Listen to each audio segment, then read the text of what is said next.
Brought to you by Penguin.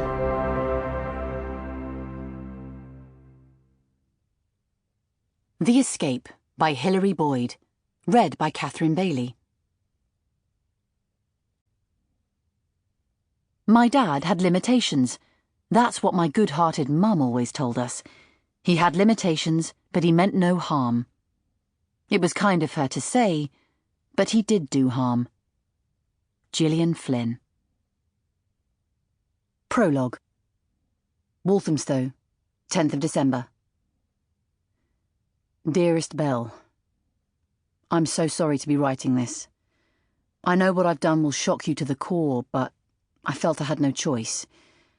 Things have been hell recently for both of us, but you're so much better at handling it than me. I've been feeling as if my head would burst.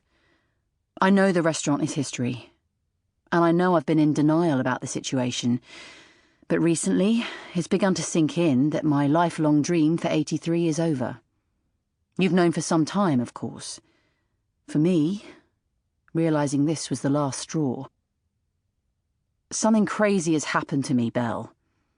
I hoped you would never find out about this. I'm not proud of it. But back during lockdown, I started dropping in on Trini sometimes when I went for my run. As you know, she lives near the park. It was just sex at first. I like her, obviously, we all do. But I was really just being incredibly selfish and sounding off at what was a difficult time for us all.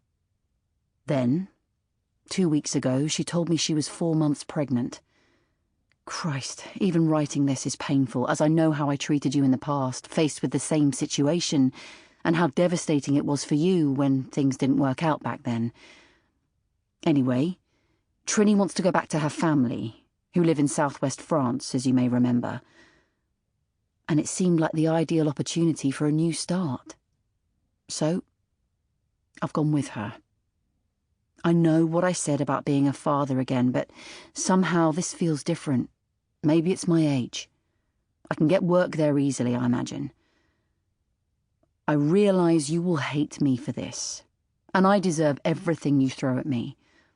But neither of us has been particularly happy for a long while now, Bel. I partly blame my obsession with the restaurant. I haven't been easy to live with or very nice to you at times because of it, and I truly apologise for that. Things just seemed to fizzle out between us, didn't they? Maybe working together and the financial strain of 83 killed it for us. I don't know.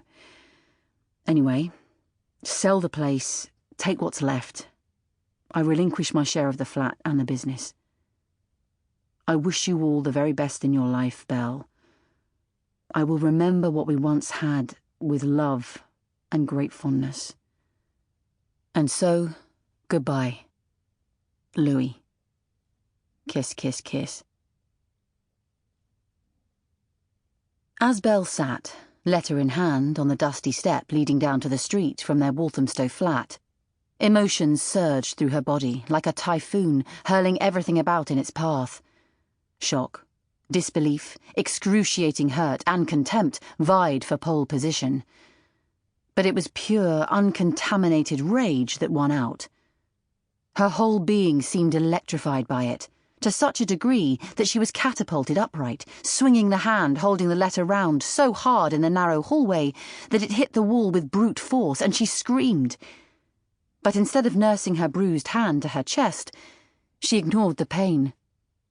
Instead, Bel, who had never screamed in her life, just screamed some more and louder.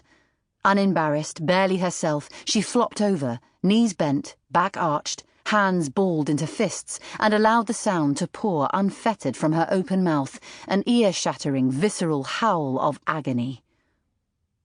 No one heard, the blare of the London traffic drowning her out. If anyone did hear, like most city dwellers, they would barely have registered it, just someone messing about. Finally, she ran out of steam, the noise weakening with every breath until it was just a breathless squeak. The letter was still in her right fist, crumpled into an angry wad, Louis's small writing fractured by the heavy creases in the paper. But she unfolded it, smoothed out the single sheet with shaky fingers. Sample complete. Ready to continue?